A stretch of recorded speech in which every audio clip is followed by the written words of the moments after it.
Sahne faoliyatiga aylantirilgan inqilob. Abdurahimjon Abdurashid. Aloqa telefon nomeri 0049 179 82 00 182.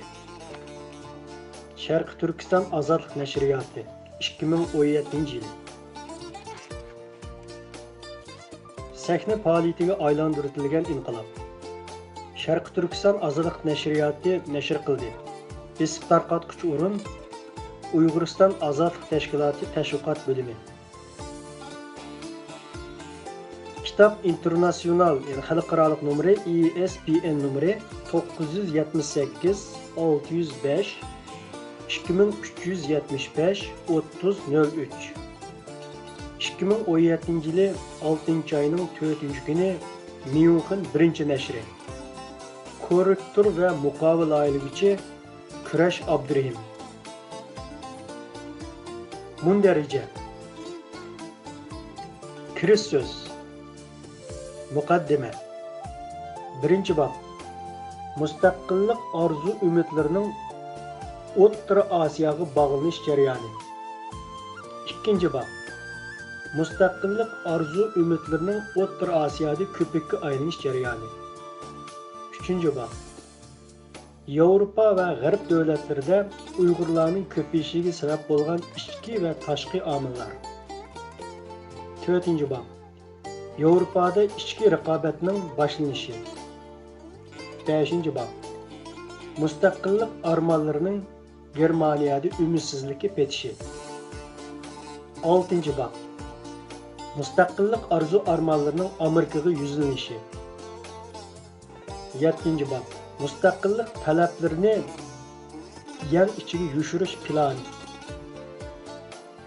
8 bab. Uyg'urlarning o'z taqdirini o'zi belgilash bayonnomasi. 9 bab. Mustaqillik ideyasining chatga qilishi. 10 bab. Raqobat kesilimi yoki vazifalik raqobatmi? 11 bab. Her qaysi ellardagi da'vo sifati ko'rilayotgan real ahvollar. Oxirgi so'z. Kirish so'z. Bu kitobni 2 yil ilgari yozishga boshlagan edim. Kichik bir risolaning bundoq uzun so'zlab ketishiga sabab yozilishga tegishli nurg'un voqealarning xulosasi chiqib bo'lgan bo'lsa-mu, yana texnik ko'p va muhim ishlar davomlashyapti.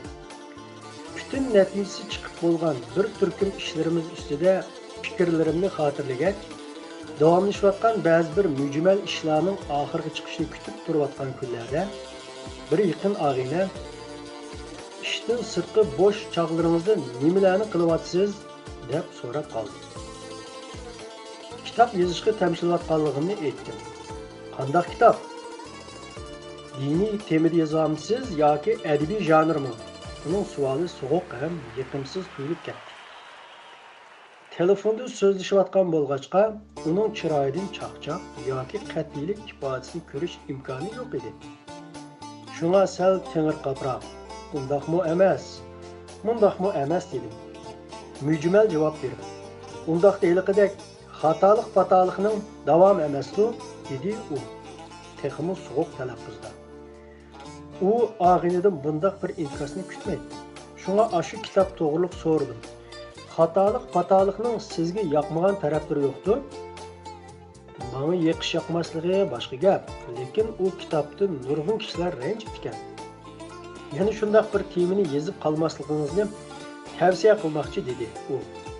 Menga jistashlik qilayotganda bir yumshoq ohangda.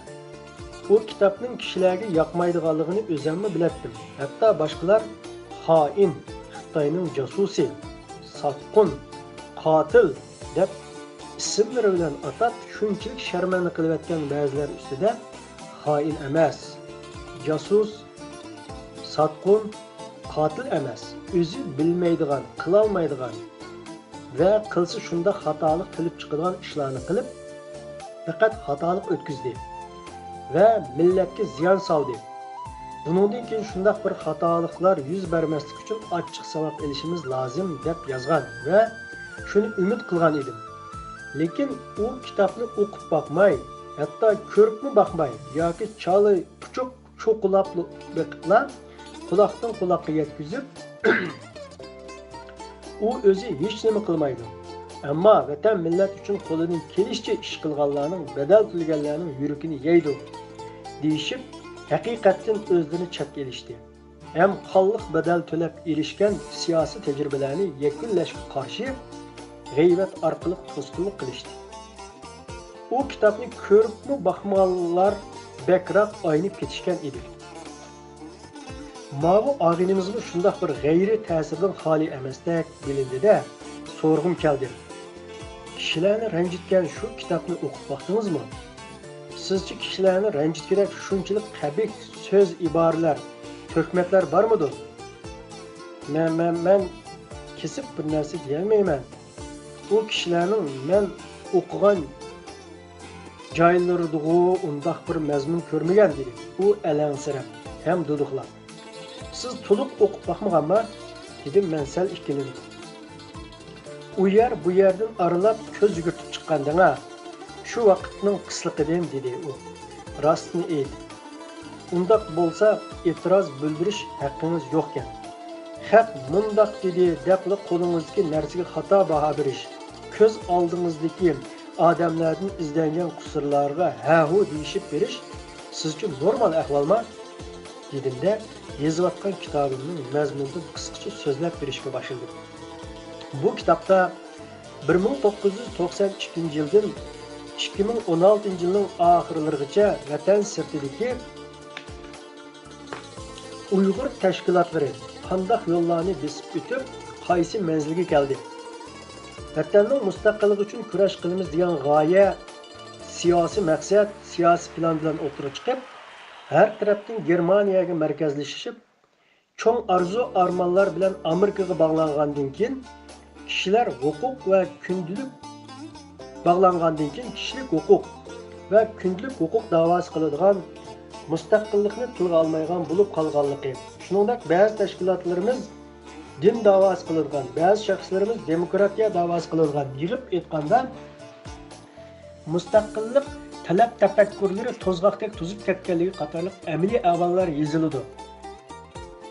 Deydiganlarimning tugishini kutmaylar. Bu kitob texmi balo qazat erg'idek kimga foydasi yozganning undaq temini yozguncha aramxuda o'tkingiz yaxshi dedi u sabrsizlik bilan. Shuningdan keyin uzun o'ylandi. Ilgari yozganlarim va boshqalarning yozganlari ustida ko'p o'ylandi. Kitobni yozishni 1 yildan ortiq to'xtatib qo'yib, kundalik hodisalarga, kundalik vaziyatlarga fikr qatnashtirib, munozaralashib o'tdim.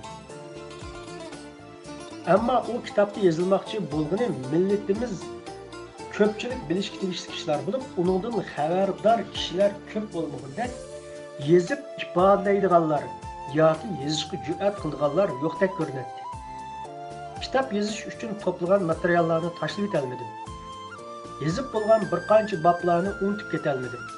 Aradan 1 yildan ko'proq vaqt o'tib ketgan bo'lsa-mu, yiliqi og'inimizning so'zidagi bu kitob texmi balo qazo terg'idek kimga foydasi undaq temini yozganning degan jumlasini texmi unutolmadim. Yozganning rostida foydasi yo'qmidi? Yoki foydasi bo'lgandek yozilmayotgandi? O'tib ketgan ishlarni yozib, ko'ni hammani so'rayverguncha buningdan keyin qanday qilsak bo'ladi? Nima qilishimiz kerakligi to'g'risida yozmamsiz degandek inkoslarni ko'p anglab ketgan edim. Biroq buningdan keyin qanday qilish kerak deb yozishdan burun xalqimizning idisida zodi qanday qilish kerak degan savol shakllanishi lozim. Hech bo'lmaganda tashkilotchilarning, rahbarlarning va o'zini biz da'vo sepida davolganlarning qallasida mazkur savolga zimin hozirlangan bo'lishi, javob topishga intilgan bo'lishi, ularning jini siqilgan bo'lishi kerak. Aksicha bo'lganda so'ralmagan, hatto kishilarning idisida shakllanmagan savolga berilgan javob bo'lib qoladi. So'ralmagan savolga bergan javobdan ortiq e'tiborsiz, qimmatsiz gap bo'lmasa kerak. Chet eldagi chorak asrni orqada qoldirgan da'vo amaliyotlardan qaraganda da'vogarlar eqimida endi qanday qilish kerak degan savol biror qatim o'tirg'i tushgandek emas. Da'vogarlar biror to'sqinlikqa, biror mushaqqatga yo'liqqanda jon ko'ydirib iznib beqish u yoqda tursin, xuddi to'smidan halqib aqalmay yandagi yumshoq yerni yalab, buzib, sho'ra ichib, eqinidan chiqib, eqib berib munbassiz qumliq singib qurgan kalkun suvga o'xshash, har qaysisi o'zlari bilgancha yondan yuch qichib, qiyinchilikni hal qilib, xohlagan taraflarga qiyib ketyotdi. O'z vaqtida Amerikaga ulashib olsak, hamma ishimiz yo'lga tushadi deb orzu qilgan. Biroq Amerikaga ulashgandan keyin ahvol qanday bo'ldi? Mustaqillik degan so'zni tilga olmay turib, Oq saroyning darvozasidan kirib olsak, cho'ng ishlarga yo'l ochilib ketadi deb hangviqib yurdik. Mustaqillik demasaklar, Oq saroy orasiga kirib, Xitoyning xalqimiz ustidan yurgizayotgan zulmlarini yengiltib beradi deyilgan edi.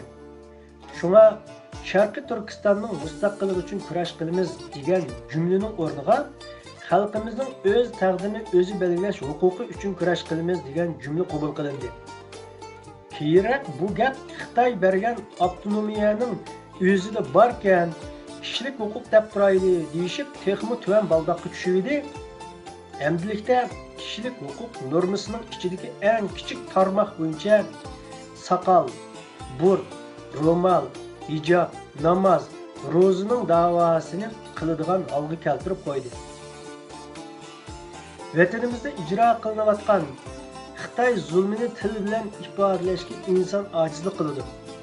Da'vogarlarimizning mustaqillik demaslikka ko'ndirgan Amerika nemishqa Xitoyga to'rt eg'iz gap qilmaydi?